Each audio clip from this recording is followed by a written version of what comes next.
Hello, and welcome to Denton's Tales. Hopefully, the internet repository of the truth about all things Old Norse. In this video, we meet one of the greatest members of the Old Norse pantheon, hardly inferior to Odin himself, and really only equaled in importance by Thor, a beautiful and fascinating goddess. And I have a rather nice little figure of her. This is based on a traditional design, which in fact comes from this amulet here, which dates from around the 8th or 9th century. Well, not this one. This is just a copy of it. The original, I think, is in the National Museum of Sweden. But this was very much a traditional depiction of her. And I also have a rather nice little modern representation, this figure, which I think is quite attractive. There is also a larger version of it over there. I think that's rather nice.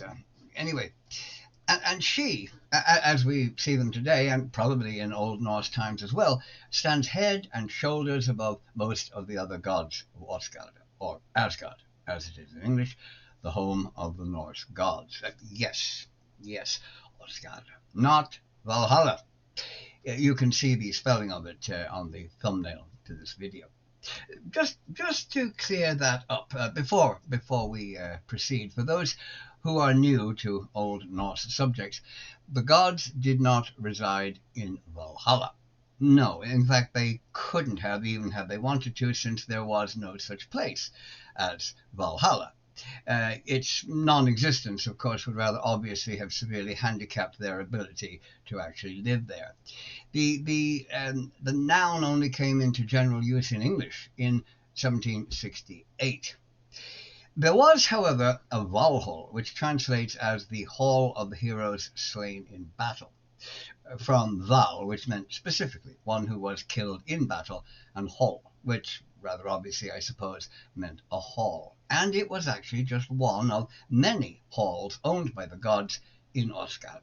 Now, pretty much every god had their own hall, but it was a very special one, of course. It was Odin's Hall for Heroes. It was roofed with shields, where the dead warriors, the Einherjar, the once fighters as they were known, were brought by the Valkyries in English, there to fight by day and feast with the gods by night, until the end of the world, Ragnarok, should come along. Somehow, what was simply a building among many other buildings in Ásgarðr is seen by most people as being the home of the gods itself, the place where they all lived, which it wasn't. Their home was Ásgarðr. There was a grammatical form now. There was a grammatical form that sounded similar to Valhalla.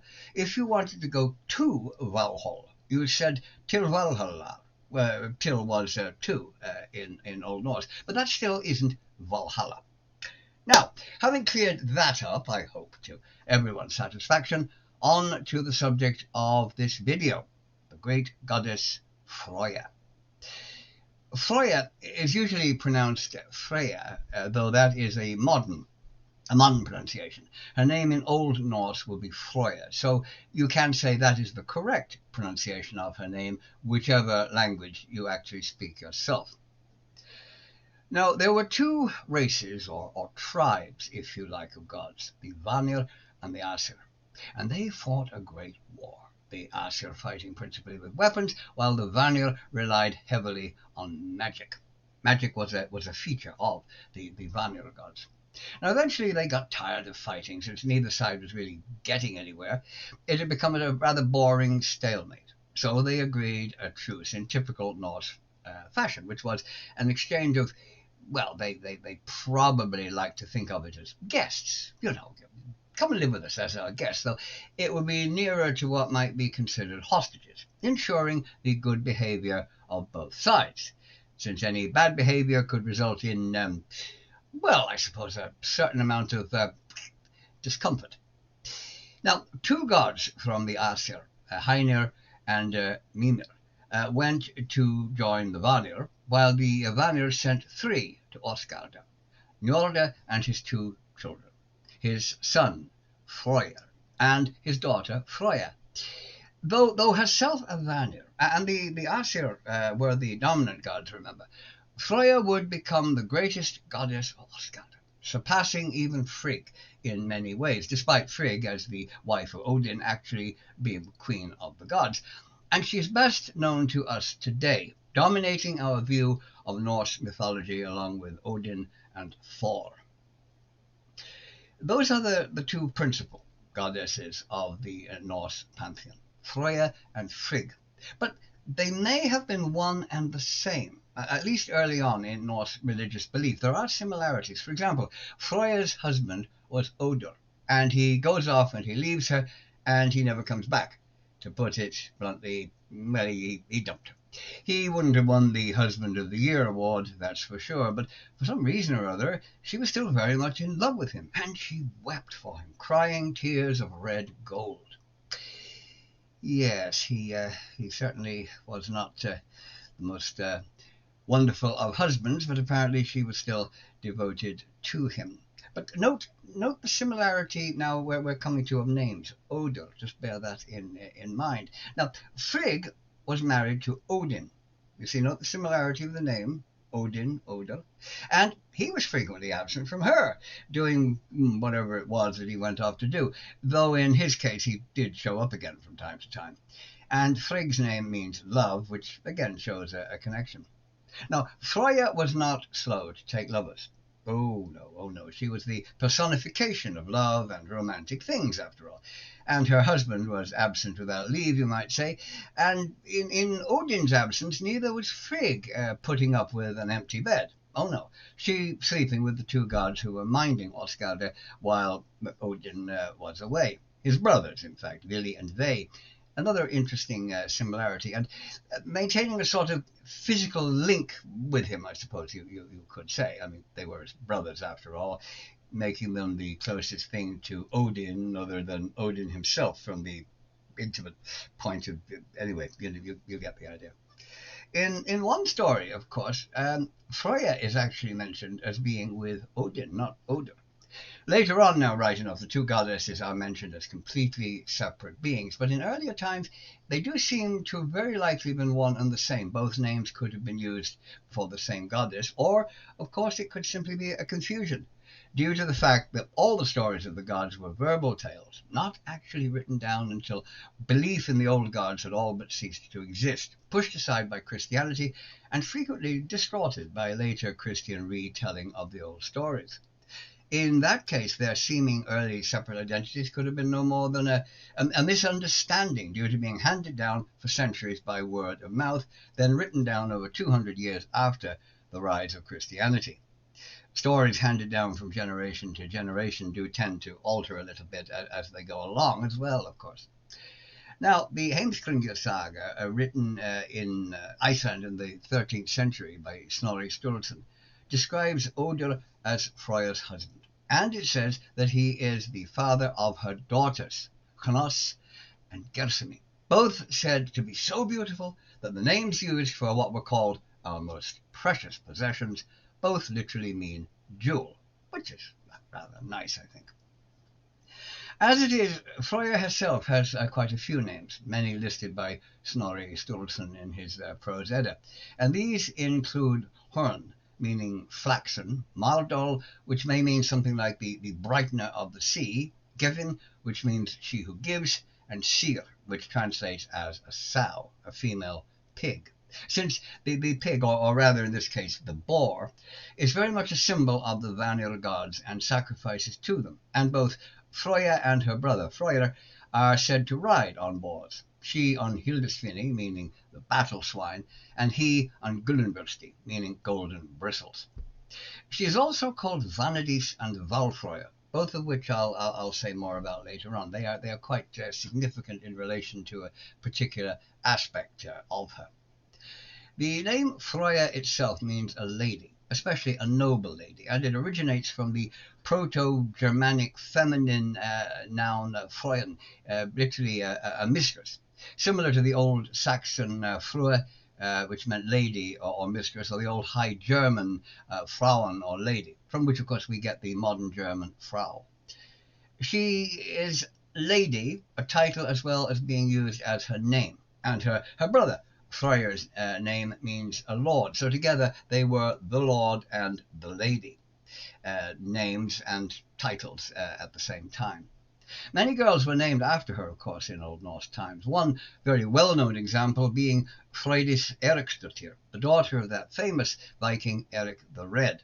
Her brother, Leif, of course, the man who actually discovered North America 500 years before Columbus never even saw it, since that exceedingly unpleasant gentleman only found some islands in the Caribbean from which you can't even see North America.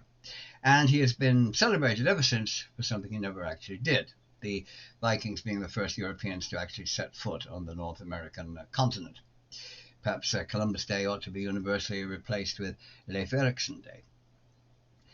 Freyja is seen as the goddess of love, sex, gold, and beautiful objects, fertility and seder or magic, and also by many as queen of the Valkyries. And in that context, she is seen as a goddess of both war and death. And she's the patron of childbirth, hardly surprisingly, I suppose.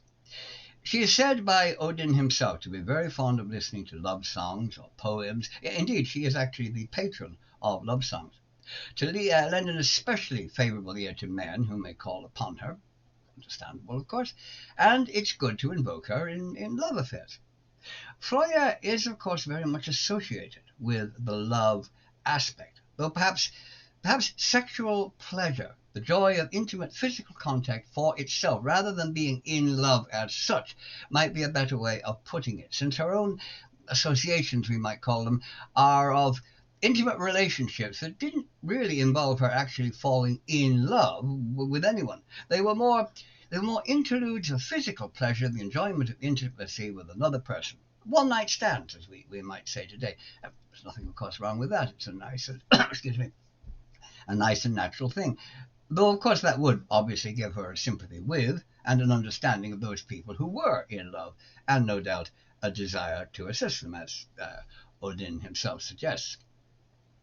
Her concept of morality. Now, I would say her concept of morality is very similar to the 1960s. The hippies, the summer of love, going to San Francisco with flowers in your hair and spreading love in all directions, where intimacy with another person could be simply an expression of the moment, not something to last a lifetime, but still a beautiful thing in itself and having no blame or shame attached to it. She is the embodiment of both emotional and physical love in all its forms, and things connected with it, fertility, pregnancy, childbirth. So a romantic liaison with someone would be to her as normal an activity as getting out of bed in the morning. Her sexuality could be seen simply as a beautiful expression of the pleasure to be had in physical intimacy with another person you happen to like, the sheer enjoyment of another's intimate company without any desire to pop a ring on their finger and spend the next 50 years living with them. She is also seen, obviously I suppose in view of her romantic notions, as a kindly and a caring goddess, and the friendliest of all the gods towards the humans of Midgard. But here's the thing. After all that romantic lovey-dovey, the idea that she is actually goddess of love isn't correct. No, she is not the goddess of love. None of the Norse gods are actually the god of this or that. Rather, they are associated with something or other, so that they are then incorrectly seen as being the god of it. Like Thor. Thor is not the god of thunder. He has no responsibility to make lightning and thunder. It isn't his job to control the weather. It's not in his job description, if you like. But he is associated with it, just as Tyr is often seen as a god of war. But he had no responsibility to go around starting wars. He wasn't like the Greek Ares, for example. Nor was Loki a god of fire. That idea seems to have originated in 1835, when Jakob Ludwig Karl Grimm, the elder brother of Wilhelm, known collectively as the famous Brothers Grimm of fairy tale fame, suggested the idea in his book entitled German Mythology, which traced Teutonic beliefs from the earliest times. And then it got a really big boost with Richard Wagner's operas, Der Ring das Nibelungen, the Ring of the Nibelungs, in which he is depicted as a god of fire. with Odin, or Wotan as he is in the German version, calling on him to surround the sleeping Brunhilde with a ring of fire. "As I found thee of old, a wandering flame," he says.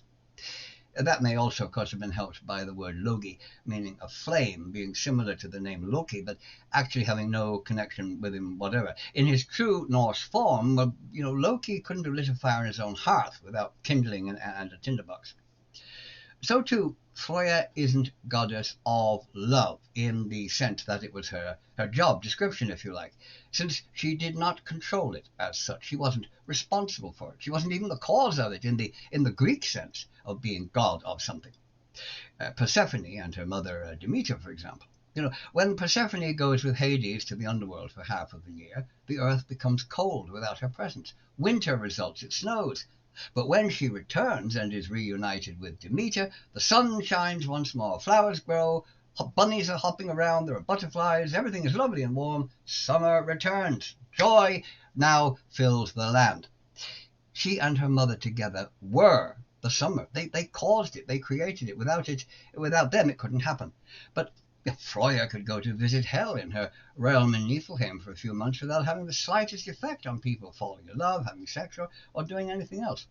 Her own physical pleasure, her enjoyment of love poems, her liking for and assistance to those in love, give her an association with love that can make her seen as the goddess of love, but she has no actual responsibility for it nor control over it. As I said, unlike Persephone, she could sit with Hel in her high hall in Niflheim, drinking mead and playing board games for 6 months, without any lack of love or sex, any reduced fertility among women back in Midgard. There'd be just as many babies born while she was away as there would be if she'd stayed in Ásgarðr. Loki actually accuses her on one occasion of what today we would call sleeping around, saying that all the gods in the hall have been her lover. And some of the elves as well. Why leave them out? And that she was even found astride her own brother. One time when the other gods walked in and surprised them, and they thinking it was very funny. Now, she angrily, of course, denies this.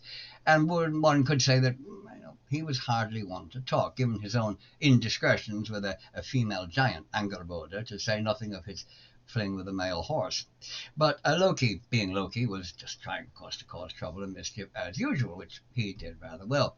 Now, eventually, her father, Njorda, intervenes, and he tells Loki to shut up, saying that a woman having a lover other than her husband is harmless, and calling him a pervert. Now, while Loki's activities were certainly paramount to adultery as far as his fun time with Angrboda went, Loki did have a wife after all, I'm not sure about the pervert accusation. One has to think about this. Is it a perversion to be on, shall we say, friendly terms with a horse if one is also a horse at the same time? Yes, that does require further consideration, I think. Loki also made similar accusations, of course, against other goddesses as well. Loki was Loki, after all. But it's not surprising for her to be free with her favourites, since in the Norse pantheon she is the personification of love, of romantic things, of sex and reproduction, not chastity. So, she would hardly shut herself away from all contact with the opposite sex. That would seem a very strange thing to do for a woman who is a personification of sex, if you like. One of Freyja's most famous romantic associations, though maybe romantic is probably the wrong word in the context of the story, is an intimacy, if you like, with not very attractive individuals simply to obtain something other than physical pleasure, which is probably, noticeably lacking in this particular encounter, though the end was probably worth it. In that case, her famous golden necklace, Dreisingamen. She saw 4 dwarves working within a rock. Dwarves liked to work in rocks for some reason or other, making this beautiful golden necklace, and she wanted it, and she offered them money and treasure for it. She was more than happy to pay for it and tried to do so. She would have covered them in silver and gold, but the dwarves took a good look at her. They liked what they saw. Oh, yes. And they said, no, we would much rather have you. Oh, yes. So here's the deal, Blondie. Each of us gets you for a night, and then you get the necklace.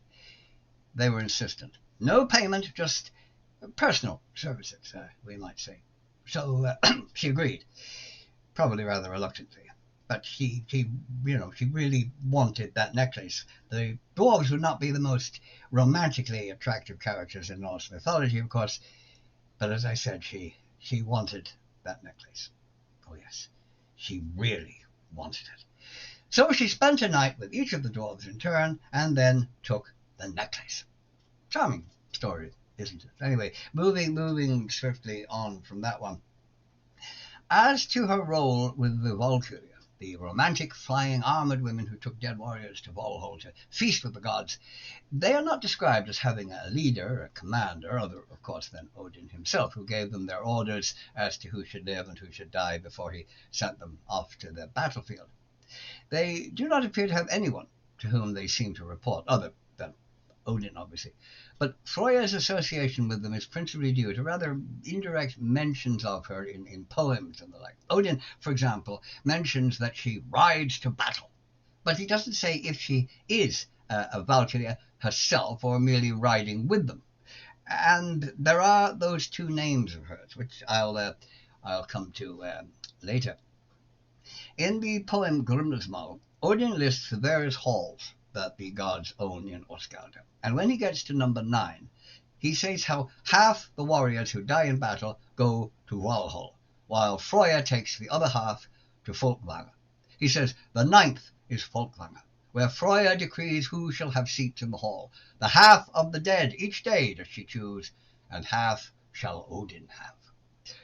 Folkvanga translates roughly to the field of the folk, or it could mean the field of the army. And it has been considered to be perhaps a meadow or a large field of some kind, not seemingly the hall itself, despite Odin's calling it the 9th. But exactly what it is or where it is, well, that isn't stated as such, other than that it seems to be somewhere in Ásgarðr, and could actually be simply another name for Valhalla, or even just her part of it. She is also mentioned as riding into battle. Snorri states that in Folkvanga there is a hall belonging to Freyja called Sessrumnir, which means something like the spaces for seats. Now, Odin does mention seats, and it is to this hall that she takes the dead warriors. And in a skaldic poem from much later, the 10th century, called Thorstroppa, the Lay of Thor, written by a skald named Elifar, it states that Freyja is the possessor of the fallen slain and of Sessrumnir and tomcats. Yes, tomcats. They pull her chariot, you see. But that's really all we know about them. We must assume, I suppose, that they will be the skog cat, the forest cat, usually known as the Norwegian forest cat, the largest domestic cat in the world, and a popular pet among the Old Norse, and also, incidentally, the ancestor of the American Maine Coon, presumably having travelled either with Leif Erikson or the Norse expedition that followed him later, Thorfinn Karlsefni, and some were left behind in North America when the ships returned to Greenland and Iceland. So, is Freyja acting in the role of a Valkyria, taking dead warriors, or is she even a Valkyria herself?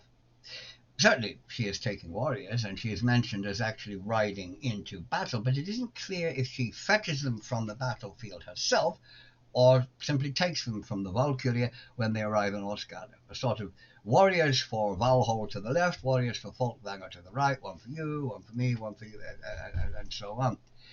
In one of the sagas, she goes to do something, to make a pair of kings go to war with each other, in fact. But the woman who then actually arrives and does it, the one who we would assume would be Freyja herself, since she was supposed to go and do it, she gives the name of one of the Valkyries. So again, we can't be sure, is that Freyja herself as a Valkyrie using that name, or has she merely sent one of them to accomplish the task for her? That she has a connection with the Valkyrie is clear enough. That she may actually be one is a possibility, though that is never clearly stated as such. But that she has some form of authority over them, or what they do, does seem evident, given what Odin himself says about her. That does not, of course, make her their leader, nor does riding into battle mean that she was officially one of them, nor actually leading them. And the only one thing we can say for certain that was in command of the Valkyrie, of course, was Odin. Anything else is pure speculation. Now, in part two, I shall be looking further at Freyja's possible connection with the Valkyrie and her very important role in the Nordic art of shamanic magic known as Seder, a magic that featured prominently, in fact, in the television show Vikings. Not, of course, that anyone from Scandinavia over 1,000 years ago would have seen very much similarity in the TV version. A genuine Norse seer wouldn't have had such a striking resemblance to the mummies one can see in glass cases in the Cairo Museum, nor would he have been a man in almost all cases. But that's the accuracy of television for you. So, until that time, I shall say farewell, goodbye for now, and hope to see you in part two.